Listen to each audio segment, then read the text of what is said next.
If you weren't a mechanic and your car broke down, would you go out to buy parts not knowing what's needed to fix that vehicle and never get a quote? That's the exact same thing with real estate. If you're thinking about selling your house without a realtor, at least find out what's needed and what it may be costing you. Check it out in this video.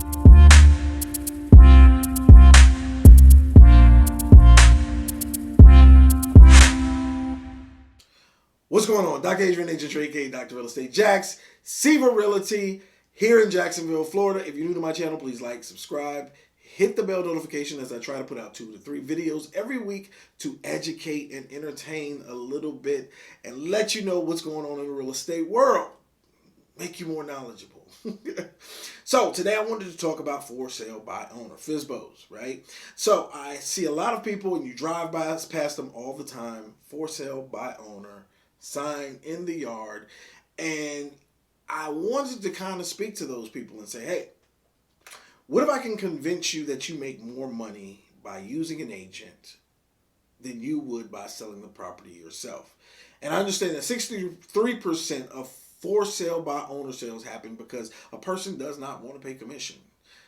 And they're trying to save money, and I completely get it. But the reality is many times they're actually just costing themselves money and don't even realize it. So I put this together and wanted to talk about leaving money on the table. And if I can prove to you that you can make more money with an agent, would you go through the process and the trouble of trying to sell your own property by yourself? Or would you just say, you know what, it probably makes more sense? So what I'm going to do is try to convince you based off of numbers, not opinions, right? I love numbers. Men lie, women lie. What doesn't lie?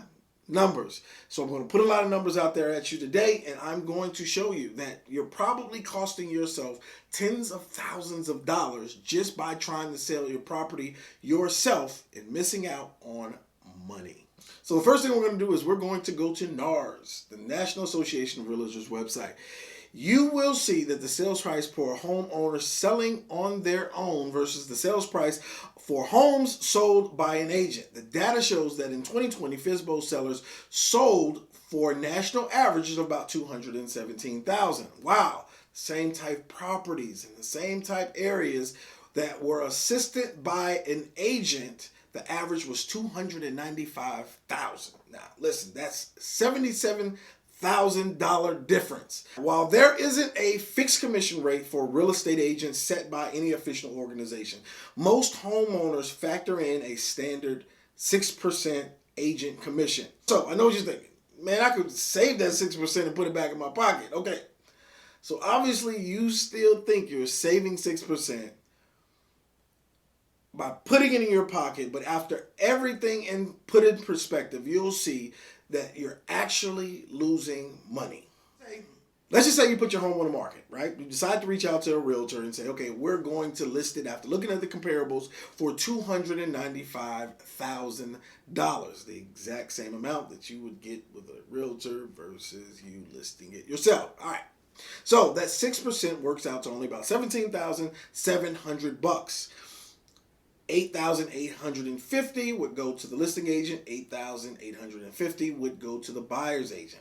So now if we begin to subtract that $17,700 commission from the $77,000 that most homeowners leave on the table by selling themselves versus listing with an agent, you would potentially make an extra $59,300 more than you would by selling it yourself. So for fun, let's try a little exercise, right? Let's underestimate and assume that you'll make only 10% more by listing with an agent. Let's say that we put your house on the market for $238,700. That's 10% more than the $217,000. You're going to have to pay a 6% buyer and listing agent commission, which totals $14,322. That leaves us with $224,378. The difference in hiring an agent is still $7,378,000 more. So at the end of the day, you're still taking home more money. And the reality is it's probably going to be a much bigger difference with the market the way it is right now. So we're seeing properties go for 20, 30, 40, even $50,000 more than they've put on the market. We are in a seller's market if you did not know. So quick story. One of my customers that reached out to me, they wanted to sell their property. Now they were thinking their property was worth about $225. So went over, I looked at the property. We decided to put the property on the market for $260,000. So right there, if he would have listed the property himself, there's a huge gap in what his property was actually worth. So after putting the property on the market for one day, understand what I'm saying? After one day, we had over 12 offers on this property. It ended up selling for $275,000. Literally $50,000 more than what the seller initially thought his property was going to be worth. I'm pretty sure he wasn't mad when he looked at the closing disclosure and seen the commission convince you. With all that being said, if the numbers don't convince you, I'm going to give you just five of the 220 reasons why you need to hire a realtor. Now, I said it, 220 different actions, and I didn't come up with all 20, and I don't know what possessed Anita Clark. I found this on the internet to come up with this long, exhausting list, and it's almost overwhelming reading it, but the reality is we do it every day, so we don't even realize these are actions that we're taking to sell a property. So if you see it, it's over there. Right there, you can see and scroll down all the list. And what I'll do is I'll put it down in the comments, in the description section, so you can actually take a look at it for yourself. So I'm going to start off with number one, listing price. So when it comes to listing price for your home, agents don't just come up with a number out of thin air. We're not looking at Zillow to try to find out the value of your property. What we do is compare apples to apples. We're comparing size, age, upgrades in the property, and we're coming up with a number that is market value. Not what I think it's worth, not based off my opinion, but what the property is actually worth. So recently, I was working with a buyer. We went out and we looked at a townhouse. And after looking at the townhouse and going back and looking at the comparables, I realized something. The lady had priced the house about $40,000 to $50,000 over what the market asked for. So I called on the seller and I wanted to talk to her to find out how she came up with price. Come to find out, she had already worked with two different people that had put offers in on the house based off of her asking price. Then she had this thing called a VA appraisal, which sticks with the property. So I asked her, what was the VA appraisal for? She says $145. They had to cancel the contract. So the second person came along. She kept the property at the same price that she had listed it for originally. They put the property under contract. They did another inspection and appraisal. Guess what? $145. She had the property listed for $190. What she was looking at was what the properties around her were selling for. Mind you, she had a townhouse. She did not have a single family home. So the single family homes in the area were selling for $190 plus. Hers, not so much. So we are actually looking at real data based off of your home. We're not doing it based off of what we feel your house should be worth. So number one is listing price. Actually being able to come up with it based off of data, not based off of opinion. Number two, marketing. All right. Everybody knows that marketing your property is critical, right? It's not just something you can do, put a sign in front of the yard and pray that someone comes in to knock on your door to buy your house for the most amount of money they can possibly shell out.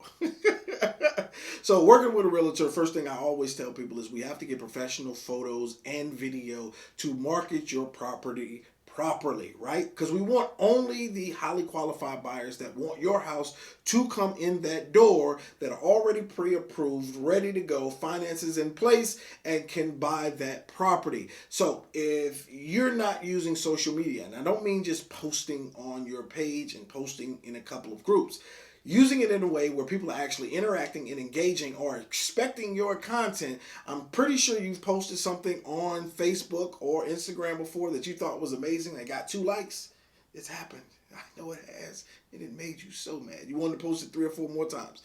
But it's actually using social media properly when marketing the property. I know many of the views that I get on my listings are up in the 30, 40, 50,000 range when it comes to views, interactions. So as a realtor, we understand that your property has to be marketed. Not just that, we're looking at the MLS, which goes out and feeds to many different sites. So we're looking to get the most amount of eyes on your property as fast as possible. Why? The longer the property stays on the market, the less value that property has to buyers. And right now, buyers are plentiful. However, great properties aren't. So putting a sign in front of your yard does not mean you're going to get the right buyer.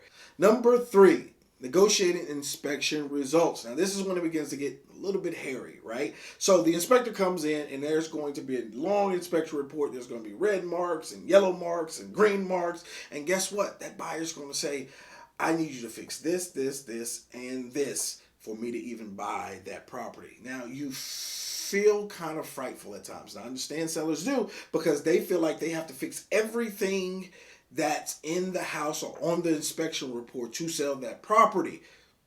You don't. It's not something that you have to do. However, you could lose buyers if you don't know what to give on and what to say, you know what, I'm just not going to do it. And it can cost you thousands as well. So you want somebody negotiating the inspection report, because that can be very frightening anytime you're dealing with a buyer, especially a first-time home buyer that does not understand the process, and they see 20, 30 things all in red and yellow and don't understand that one little knob is not going to make the house fall down, right? And we deal with this on a regular basis. Number 4, legal help, right?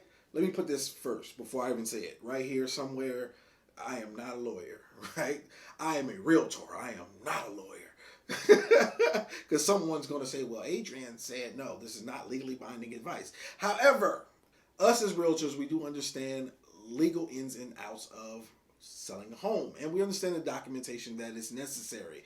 So we can guide you along the path and make sure that you don't get screwed in the process. So last week, someone actually knocked on our door at the office and said they were selling a property, and do we have a lawyer there? I'm wondering, why would we have a lawyer here? Real estate office. But what she was doing was selling the property by herself, and she was fearful that the contract that they had given her that needed to be signed off on by that day at 5 o'clock wasn't a contract that was going to screw her out of her money. She didn't even understand the escrow, where it was. She did not understand when the funds would be deposited in her account, or if she was going to get a check at closing. These are things that your realtor can help you with. We understand the escrow process, and we don't want you to go out there, sign a document that does not benefit you, and then guess what? You're screwed. There's nothing you can do but either lose money or lose a house. Just doesn't make sense is all. I would want that type of reassurance that I'm signing something that would potentially bring me in the profits that I want and not leave me feeling sore. Last but not least, the time.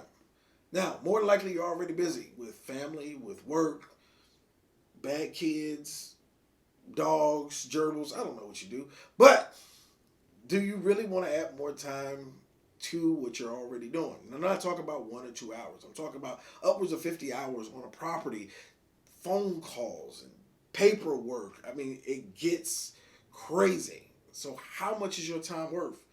So you have to begin to ask yourself, is losing tens of thousands of dollars for not working with a realtor really worth it? When you can potentially make more money, because I'm going to be honest with you. If I was to lose that type of money, it would make me physically sick. So, if I didn't convince you in this video, I gave you data. I didn't give you my opinion. I gave you what we actually go through as realtors to get your house sold. So if you believe you can do it on your own, by all means, do so. But don't miss out on money that you could possibly receive by not contacting a realtor and finding out if it makes more sense to work with them.